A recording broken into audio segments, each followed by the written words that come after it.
Okay, everybody hear me? Cool. Okay, so we're starting. This is Project RunAway presentation, and we're super excited to be part of this amazing conference. Let's start. So first, a few words about us. My name is Yoav Flint Rosenfeld, and I'm head of services at Otorio. Hi, my name is Matan Dobrushin. I am the head of research at Otorio. Otorio, as you can see from the slide, is an MDR company that focuses on industrial companies. Now, with our partner, Andritz, and additional partners, we have been providing services and products to companies around the globe. But I'm guessing you didn't come all this way to hear about us. Have fun. Thank you. So, industrial companies can be hacked. This is bad news. And there's no, you don't have to be a nation state in order to do that. So you can listen to us because we come from a small place called Israel. And I don't know if you know this, but Israel has been doing this kind of things in the past, based on foreign press, of course. Matan, yeah? Okay, so. And this is our prediction for today. In the future, industrial companies will be easy to hack. No need for 0 days, no need for years of reconnaissance, and no need for creation of those specialized teams. At this point, I'm guessing that you're asking yourself, how can these two guys make such a huge claim? So let's go back a little, and I'll try to explain. More and more companies are exposed. And that's true for all companies, but also for industrial companies. Things like Shodan, things like leaks, and the implication of Industry 4.0. OT security is just taking its first steps, the connection between OT and IT, and also the vendor and supplier interaction over the web. Armed with this data, we started thinking, okay, there are a lot of bad things out there, but what can hurt our industrial companies? And we started to think about different attack vectors that can infect those industrial companies. We decided to dive deep into malicious project files like Stuxnet, and specifically malicious project files that are found in the cloud. So just imagine to yourself for a second that I will be able to infect or hurt your industrial company production. This is what we had in mind. So now we come to the part where Yoav will explain what is the project file, then where do you find it in the cloud, and then how do you make it maliciously. So kick off your shoes and enjoy the ride. We're starting with what is project file, and a small disclaimer. You will see a lot of Siemens TIA images here. It's not a Siemens presentation. We're just using it here as it's the biggest, and also because it's the most common in our sectors. So B&R, Siemens, and additional automation companies have created these platforms to combine all their programs under one roof. And this has caused an interesting artifact of project files that contains a lot of data inside of them. And the key element is, what do those files contain? So hardware configuration, let's say enabling or disabling a specific connection mechanism. Connection between different assets in the same cell or between different cells. The code itself, how does a specific asset act under certain conditions? References and variables. And of course, the HMI logic itself. Okay, so we know a little bit about what is project file and how important it is. Now, where do we find it in the cloud? So we searched and searched and searched, and we found it in VirusTotal. And we find it also on additional sites, but we are talking today about VirusTotal.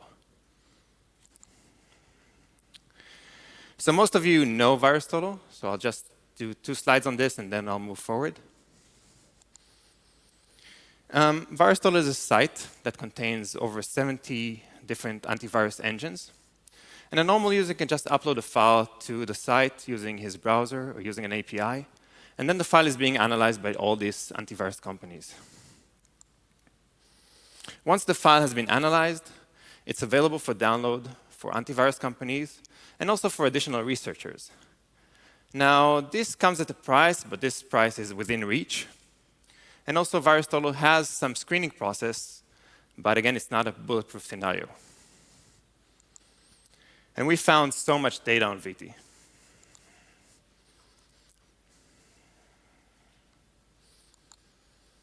Many geographical regions, thousands of different files from a variety of sectors. Now, I'm not going to go into details about how the files were uploaded to that site. We're going to talk about it in the future, in a few minutes. But I'm going to start by discussing how do we make that malicious. So what can an attacker do with the project file? When you're trying to think like an attacker and doing that state of mind of an attacker, you can use this basic flow that has been used time and again, including by us. You start with choosing a victim. Once you find a victim, you start with reconnaissance and find that initial attack vector to get in through the net, through the internet. Then going into the IT layer, and then the OT layer, and then exploiting that production floor, causing physical damage or disrupting operations or even doing an IP theft. Now let's give that hypothetical attacker a project file, or maybe a lot of them. What new options are open for him now? So deciding on the victim. Okay, he has knowledge about the victim. He can decide on the right victim for him. If he's already in the network, then he can decide on the right assets and IPs to attack.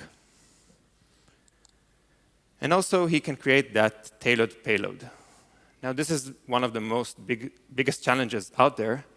Marina, it's hard, yeah. So this is a very scary stuff. But I have some good news, finally. It will take him a lot of manual effort to do that. He will have to obtain the automation software, obtain a license, and then go over big projects. And then he wants to parse it somehow, analyze it. And it's hard, because it's proprietary and because it's undocumented. And also, some of the attackers don't know anything about OT. So what do you do? This hypothetical attacker thinks to himself, this seems really hard. Can I automate this somehow? Yes, you can. Thank you, Yoav. Okay. So hi again. Until now, we talked about the theory behind of how do we use these kinds of project files in order to generate an attack on industrial companies. Now we're gonna make it real. We built a whole framework of working with those files in order to generate an automatic attack out of it. The main tool we created is actually an interactive tool, which does all the work for the attacker, basically. It analyzes the project file, it parses it, it generates an automatic tailored payload out of it, and eventually it even sends it to the PLC. As Yoav mentioned before, one of the challenges that project files help us overcome is the difficulty of creating a real tailored payload to a specific process, right? So this is the general overview. Oh, this is one, okay. This is the general overview of the process of how we did it. Here you can see some examples by Siemens, the old Step 7 project and the new TIA project. Siemens uses actually whole folders as their project files. In our POC, we focused on the left side, on the TIA project, and the PLF file in particular. This file contains most of the data we need in order to generate this kind of attack. So after we gather some files, we migrate them into an XML. We did this phase because we didn't want to be chained to Siemens in our framework. And this will give us the flexibility to support more vendors in the future. Next, it's what we call the tag analysis. We extract all the different defined tags from the project scope. And after we get like a very long list of tags, we need to choose one. We can either choose one by ourselves or to use some kind of analysis, which I elaborate later. And after we chose one tag, let's say the SP tag level, we put a new input value into it, and we send a malicious packet to the PLC. So let's talk a little about tag analysis, because in my opinion, this is really the tricky part, because I guess some of you know, but project files could contain hundreds, if not thousands, of these tags. And we thought of a couple of methods we can automate this process in order to help the attacker. So we first thought about HMI tags. Well, all HMI tags may be cool, right? Because it has some metrics and some configurations. And if an operator can input some value at the operator panel, it has to have some kind of impact on the process, right? It could be something as simple as the amount to produce, but it also can be something more dangerous, like temperature or pressure or something critical. In particular, we thought of tags with limitations. From the hundreds files that we've analyzed, we saw that a lot of times the critical tags have some kind of limitation on them, right? So if an engineer decided that this set point should not exceed some kind of level, for me as an attacker, it is extremely valuable to try to bypass, and by that maybe trigger some kind of uncontrolled or dangerous situation. So besides an HMI, we thought of some kind of dictionary analysis. If I'm trying to do some kind of physical damage, for example, I could find tags with the safety name in it, or critical, or emergency. And also we thought about industry-specific dictionaries. Let's say we have the manufacturing industry, and from what we know, these big ovens are a big deal, right? So I could search for oven temperature or things like that. And the last approach is more the traditional one, I guess. We could do a source code analysis, because we have it, and we could do some statistical analysis to see the most used ones or the least, the most significant ones. And also to use more advanced engines like symbolic execution to determine what tag values may lead to more dangerous or uncontrolled sections inside the code, and replay it. So after we chose one of the tags, we implemented two protocols to this day, in which the payload will be delivered into the PLC. So the first one is the S7 by Siemens, and the second one is the Profinet, which is more general to a lot of vendors. We like the S7 a lot more, because from the hundreds of project files that we've witnessed, there is this put-get functionality, as some of you know it. It's a really cool functionality that is enabled in a lot of projects, that enables the attacker to alter any memory address he'd like to without basically nothing, and it is fun, right? And also, as you know, S7 is a TCP IP based, which means it is a routable protocol. And from what I know, and you know better, I guess, segmentation in those kinds of network is not implemented as it should. So theoretically, of course, an attacker could execute his attack from anywhere inside the OT network. So now it is the part you've been waiting for. I'm going to show you a real working first POC of our framework. as I said before, we only support the Siemens TIA projects at this point. And the analysis is mostly based on the HMI analysis phase method.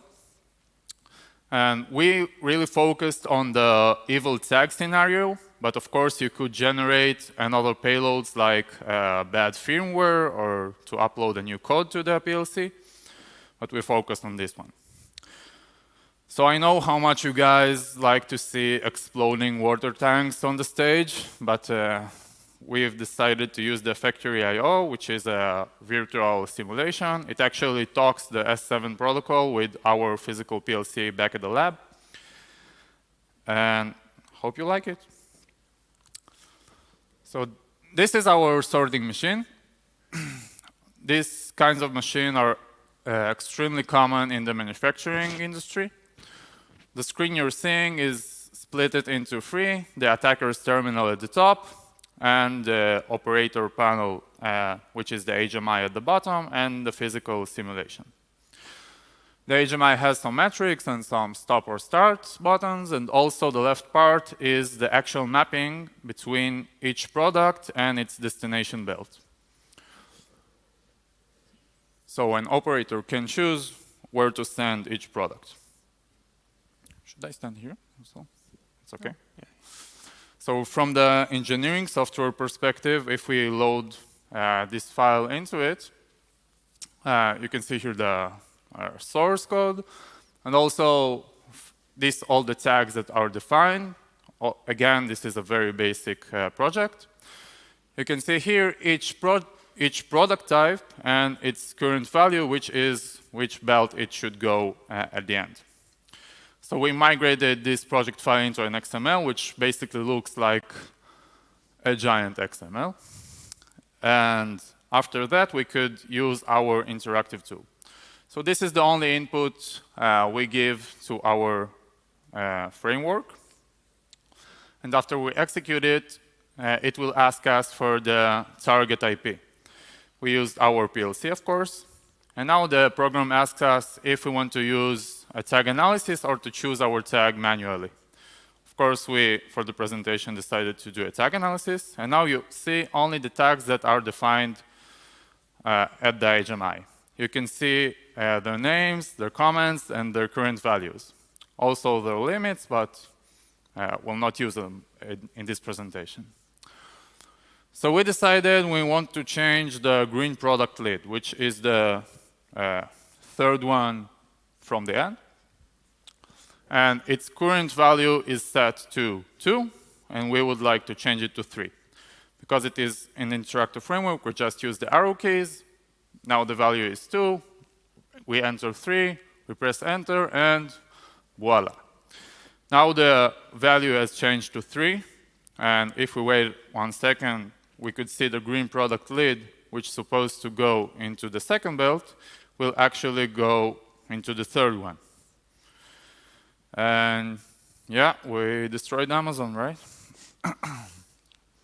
Okay, so this is a basic example. Now let's get another one. In this time, we have a basic water tank. The HMI looks kind of the same, only that now we have a tank level and a flow rate. Also, we have some metrics and a visualization as before. In this example, if an operator tries to input a value that's higher than 6, the program won't let him. And this is what we try to bypass, of course. So like before, we loaded the parsed project file into our software. We also see the same HMI values as before. Its current value, which is set to 6 in this example. Its high limit is also 6. And we'll try to bypass it. And we just choose the SP tank level, which is the value we're going to change, and enter a new value, which is 9. After we send it, now, great. You can see the tank level will fill up until it will reach something like 90%. And of course, this is not what the engineer meant for this process to get to. Another interesting point is the HMI actually colored our value at red, right? Which is pretty suspicious. A cool project we are going to work on these days is how we fool the HMI to actually print the old value and not doing anything suspicious. Thank you. Thanks, Matan. Great job. OK, so back, a quick recap. We have a project file. We know where we find it in the cloud. And we know how to use it maliciously. So is it such a big issue? Well, it is, because we found so much data in VT. And we worked a lot to find out what is the data that we had. We downloaded it all. We uploaded it to the relevant software. We then searched for any type of clue that we can find, icons, names, languages, and so on. Now, we can't share the data because we respect the privacy of our customers and also respect the privacy policy of VirusTotal. We can share some statistics to show you how global and diverse it is. So it's important to emphasize that we did it on a time frame of 3 months. So maybe if we'll do it today, it will change a little bit, but this is on a specific time frame. First, let's look at the sectors. As you can see, it's not a problem of a specific sector. It's across the board. As you can see, the largest ones are the manufacturing, automotive, and the consumer goods. About vendors and types. Again, it's not a specific problem of a specific vendor. This is across the board, happens on all the different players. Now, we have to say that this information might change because this is how we search VT. Maybe different searches will receive other results. As for the global spread, Europe, you're in the lead. Good for you guys. But there are other countries that got hurt as well. So it's a problem. It's a global problem. So once we found all this potential harmful data, we started telling all the relevant players. We contacted VirusTotal, and they agree with us that this is a problem.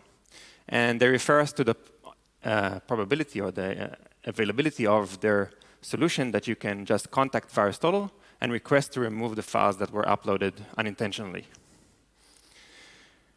We contacted Siemens CERT, and they also agree with us that this is a problem, and they believe that it's the user responsibility or the industry, the customer responsibility not to upload information like this into the cloud.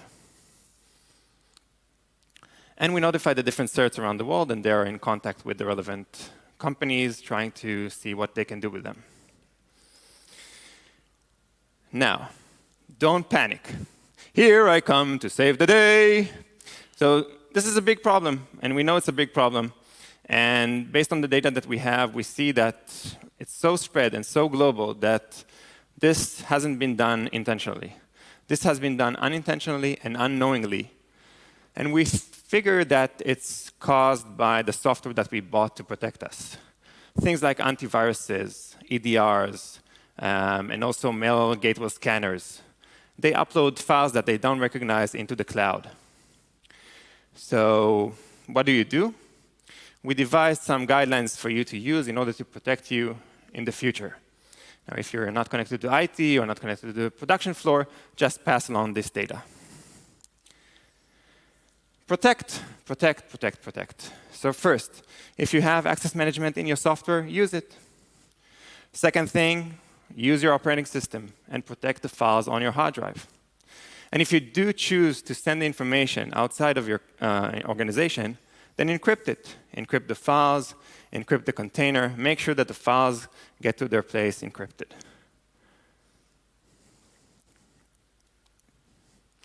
So this is a small example of how it works in TIA. But it's also the same from other software. Last, make sure that all your EDRs, all your AVs, all your mail scanners of you and your suppliers are set to disable upload of unknown files to the cloud. As you can see here, this is an example of Carbon Black, but this is true also. This happened in 2017. And I want to stress out the suppliers part. when we searched the data, we found out that there are a lot of vendors, a lot of companies that got hurt by one supplier. So one leakage of your supplier causes all these different vendors that are not connected to be hurt. Okay, we reached the end of our presentation, and if we haven't blown your shirts off, then you haven't been listening. This is a problem, a big problem, and we try to help. We think that we have provided enough evidence to show you that our initial claim that hacking industrial companies will become easier in the future. Stay safe, use our guidelines, and thank you all for listening. Thank you.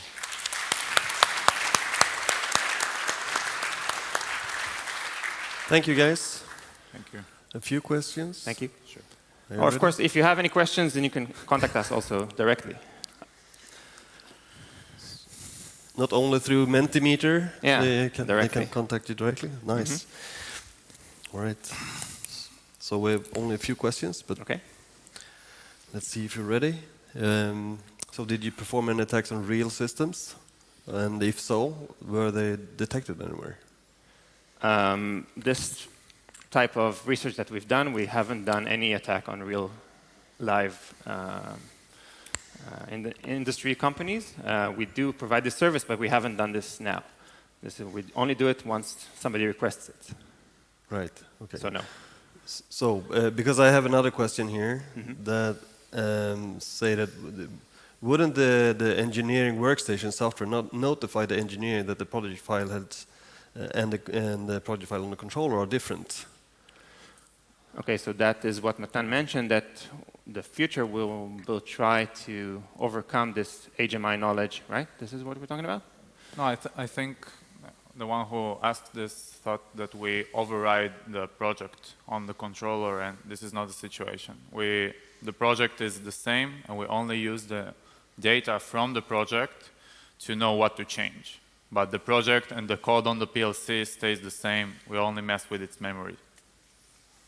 Okay, so you write and you use the possibility to change the memory directly. Yeah, exactly. Our PLC only focuses on what is now running. Okay, and that would typically be undetectable to some extent. Except when there is a reference in the HMI itself where you see that we have reached the limitation or we bypassed the limitation, then that we want to change in the future. So that typically answers this question, I guess. So I'll just unmark that. So there's a question here regarding uploading files to VirusTotal. So while it is a problem, because you just demonstrated an attack on project files, if not with the antivirus, how should users check their project files? Well, you can use antiviruses as you want. I mean, most of the more security-aware companies, like OT ones, use an offline core of the antivirus. This is really a bad practice, security practice, to upload it. And you can use not only commercial antiviruses, you also open source or free ones, and just don't upload it. You can use it. Right. So, and that, in my mind, that is typically the case with all sensitive information. You shouldn't share it at all, and if you have to share it, it has to be within the, secure. True. This is not a new issue. This happens on many files, but we wanted to emphasize that we see project files that shouldn't be in the cloud happening in the cloud, and what can you achieve by getting access to those files? Yes, just to further emphasis that it's a bad idea to put it there. Okay, here's another question actually. So, how easy is it to trace a specific project file to an actual plant from VT? If you find a project file at VT, can you trace it back to a plant? So it really varies between project files and formats. If we'll take the Siemens example, we could connect it to a company in various of ways. First, the name of the file is intuitive in many ways. Also, factories really like to put their logo on the HMI screens, right? They like it. And also, there are some debug variables, like Windows paths inside the compilation data and stuff like that. And also file names. Sometimes the file names itself gives us access to the knowledge. Also, sometimes we've seen files that are connected to some email in which you can do this kind of search. So it is like as a part of an attachment, so you can find them too. You have context based on that. Right. Yeah. So yeah, it would be easy to imagine that there are meta information within these files that can tell who it is. Yeah. All right. Thank you so much. Thank you very much. Thank you. Thank you.